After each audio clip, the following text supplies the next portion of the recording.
Hey everybody, AcedTyler here. Welcome back to Let's Play The Legend of Zelda Link's Awakening. In this episode, we are going to enter the very last dungeon in this game, Turtle Rock. And ladies and gentlemen, can I just say I do not like this dungeon one bit either, because holy shit, this dungeon is very, very non-linear. It's not even funny. So before I go any further, of course, there was a new enemy that we just encountered. That was a Vire. The only way to kill him is, of course, getting the boomerang, because if you get too close to him, then he'll just fly away. Oh, look at that!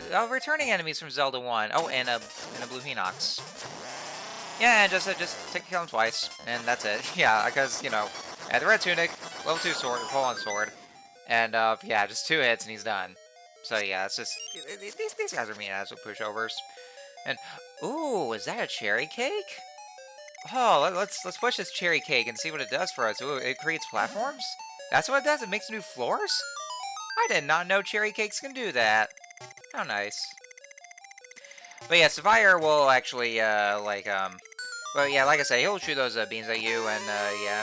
You can actually try to kill him with a sword, but then he'll try to fly away from you, because he'll just fly around the screens.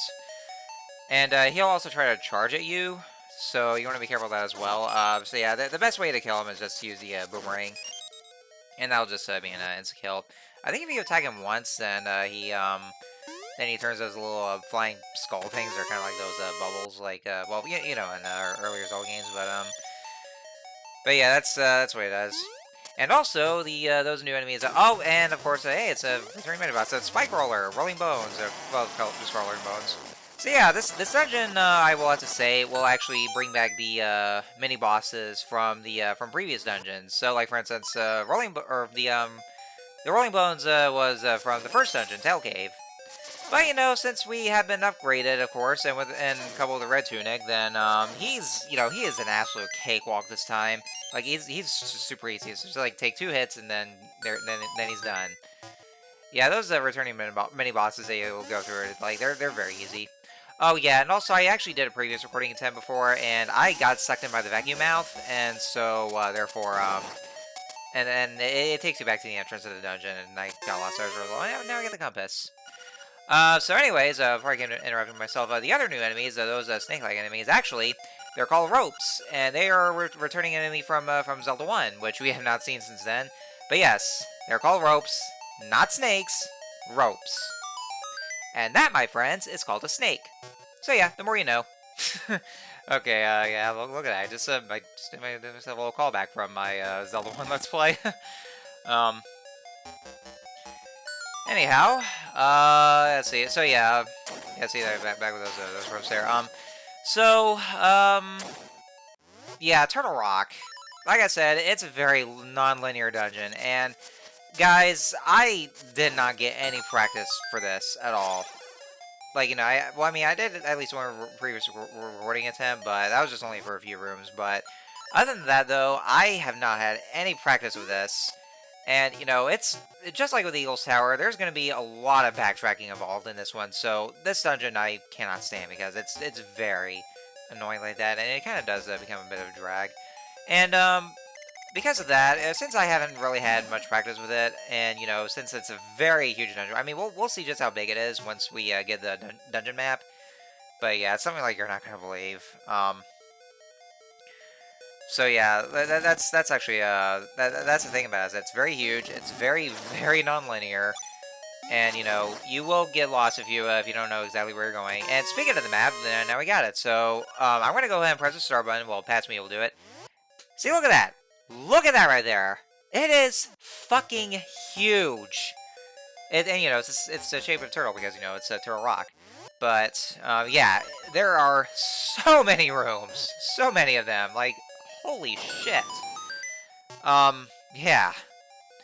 So, you know, this is actually one of those things where, you know, you were definitely going to need a guide for this. As a matter of fact, I actually did use a guide, you know, just like I did with Eagle's Tower. I was actually using a Zelda Dungeons website for their Link's Awakening walkthrough, and I made sure it was the Game Boy Color version and not the Switch version, because I mean they have theirs right now, but they still have the original version for the as their guide. Oh yeah, watch for those. Those are actually Potoboos actually. I mean, not just fireballs. They're called Potoboos because, well, you know, they're also Mario enemies. Well, course, they actually did originate in Donkey Kong. Well, you know, the original Donkey Kong. But yeah, that's what they decided to call them for even for this game. So yeah, if you don't really know where you're going, be prepared to spend hours on this, and you will get lost pretty easily. So that's why I had to use a guide. And I also want to say this ahead of time. You will see me hesitating a lot, or just standing there and kind of doing absolutely nothing at first. But that's actually because I was looking at the Zelda dungeon guide while recording this video. And so I just had to figure out, like, just find my way through, because no matter how many times I have played this game, it's still very long. Oh, look at that, it's Smasher. Oh, he wants to play fetch again. Oh, oh, yeah, you're gonna throw the ball. You're gonna throw the ball. Okay. All right, let me pick the ball. You see the ball? See the ball? Oh, hey, you're getting it now. All right, you see the ball? See the ball? Go fetch. Oh, look at that. Look at the ball right there. Look at the ball. Look at the ball. Look at the ball right there. Go fetch. But yeah, same as before, yeah, just do that. Like, you know, the same mini boss from the Face Shrine. But yeah, going back to what I was saying, so yeah, like I said, you'll be seeing me just standing there doing absolutely nothing at first and hesitating a lot. But that's only because I was just looking at the guide during the recording of this. Because I'll still get lost no matter how many times I play this without even a guide. So yeah, that's something I probably would recommend you do as well, because of how non-linear it is. Because it really does drag, and you know, like I said, there's just a lot of backtracking involved, and yeah, you'll get lost easily without a guide. And yeah, I'll just keep fucking a lot. So yeah, fill all the holes with the rock that rolls. This control pad is the key. Yeah, I have had that there as well, because well, I mean, I was simultaneously looking at the guide. Yeah, the switch will just get through. Yeah, I guess we're just mainly in this room just to read that owl statue. And also the thing with these well, you know, these cherry cakes there. Yeah, it's another one of the things where, like, if it rams against the wall then disappears, and for rooms like these, you want to fill every single hole so that way there you can get across. Or I mean, even if you do fail, you can actually just jump over with a rock's feather. I mean, whichever you want to do, but I'm just fill the holes anyway. And I'm doing that. Then sometimes, would you get out of here? Sometimes they'll just bring keys down. So that's just basically what happened for you know, for some of these. So yeah, I do want to apologize if you would see me hesitating a lot and just standing there, because well, I'm just trying to find my way through, just having to go through a guide, because you know, it's very complex, and you know, it's just it is a huge dungeon. So many rooms as well. So yeah, I mean, I might be cutting out some parts, but well, not really a whole lot of them, but yeah, you'll just be seeing a lot of this. So I do want to apologize for that. But yeah, that's also another thing where, like, these next couple of videos are also gonna be long. Like, you know, last video was about, like, well, I recorded 8 minutes and 30 seconds, or 8 minutes and 30 seconds into that video. Well, the last episode. Now the last two is just like over 15 minutes long, because well, you know how well, because you know, there's just a lot going for this dungeon here. But yeah, that's also the reason why I really can't stand this dungeon. You know, both the Eagles Tower and this dungeon is, you know, probably the worst dungeons in this game. It's just got to be the last two. That's got to be. But you know, on the bright side, this is the last dungeon. So after we get into the instrument, then all we got to do is just reach the end goal. And yeah, there's actually just about well, you know, I've actually went ahead and there's only 3 more episodes. Well, you know, this is well, the first part of the last 3 episodes. So yeah, after that there'll only be 2 more episodes. So yeah, we've really come so far. I'm actually getting that done pretty fast, which is actually kind of surreal if you ask me, concerning how I was previously. Yeah, as you already know, it is also a lava-themed dungeon. So and there's going to be a lot of fire-based stuff. You know, it's basically fire-themed. One thing I do gotta say, like, you know, aesthetic-wise, well, actually, I'm just gonna go and make comparisons with Switch version. So, like, much to my surprise, in the Switch version, the aesthetics, or the terrain aesthetics of Turtle Rock is very different. I mean, you know, even though the layout is still exactly the same as in this game, you know, the walls and the floors, it's very different. Like, it's actually much more cave-like, you know, because, I mean, it actually does make more sense because it kind of feels, because it is lava-themed and it's kind of like you're in a volcano, but, you know, this, because in this game, it does look like it's some sort of a, you know, some sort of temple or something like that because of how the flooring is and the walls, so it's more, yeah, because it's kind of like more temple-based with lava pits there, but in the Switch version, they actually revamped the environment and the aesthetic appearance to make it much more to make it exactly cave-like. And so you know, like I said, it makes a lot of sense, and I mean, it actually kind of does look pretty cool like that. Because when I played the Switch version for the first time, I was half expecting it to be like well, to be like the well, of course, at least the DX version. You know, this version that I'm playing.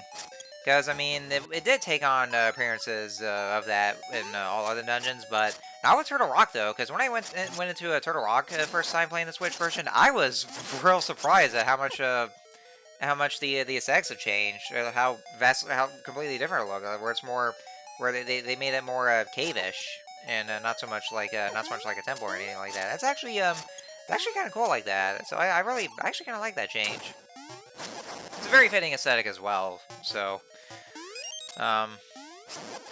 see, I guess that's pretty much all there is to say about that. This rock has many crafts. There must be some way to shatter it. Oh, yeah, as if I don't already know that, because, I mean, I've already come so far. To defeat the monsters who hold the key, attack them from a higher place. So, yeah, this owl statue will give you a hint on, on of course, those next enemies, which are going to be the Dodongo snakes, because, well, we'll see that in just a sec. Yeah, see, I'm once again, I'm hesitating here. Oh, yeah, and, this is where another key is, but you also want to keep moving, and I would recommend using the boomerang against those Gibdos, because you know standing in one spot, then the floor will shatter, and then you'll just fall down. So you want to be careful, because you know after defeating those Gibdos, then the key will fall down. All right, so yeah, this section right there, and I actually cut this part off because yeah, those are the two Dodongo snakes. But what the owl statue is stating is that like, after you defeat those two Dodongo snakes, then the treasure chest will appear, but it's going to be on the higher ledge, and we actually can't reach that. So I actually did defeat them off screen because I forgot I was gonna. I completely forgot that it was that was gonna happen, and so I saw it up there. I was like, oh wait, that's right, I wasn't supposed to kill them like that, because yeah, for what the owl statue stated, you're actually supposed to hit them, or I mean, defeat them from the higher ledge just by chucking the bombs right down, so that way there you can they can actually eat those, but you have to do it at a higher ledge and not the not the ground there. So that's actually what I did, and so I realized I wasn't supposed to do that, so I cut that one off because I mean that was kind of a waste of time that I did. But yeah, that's actually what you have to do.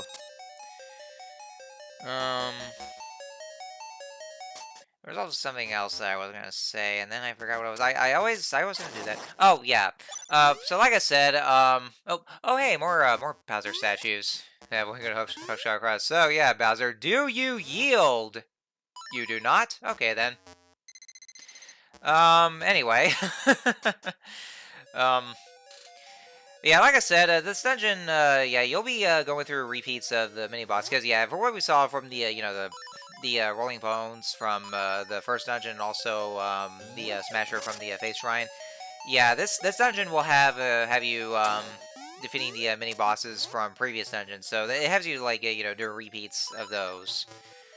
So I mean, I don't know why they decided to put that in there, and I mean there's still the main mini boss for this, but yeah, they decided just to you know and give us the repeats of those mini bosses that we've previously fought in other dungeons. I wouldn't. Well, let me think here.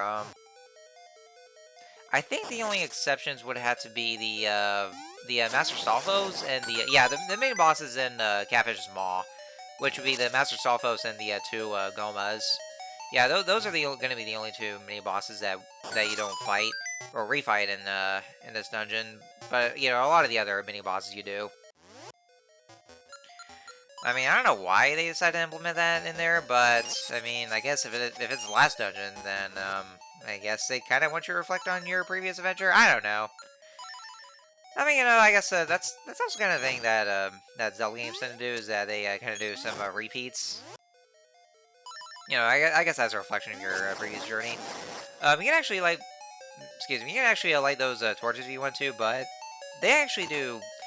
Yeah, they do absolutely nothing. Of course. I mean, well, I mean, yeah, because like it's only just as a way to light your way. But the thing about it is, though, even though the torches are not lit at all, I mean, you can actually still see at least, because like it's not really it's not completely dark. There's still a little bit of light enough to see where you're going, like see the dungeon floor, like as you can see right here.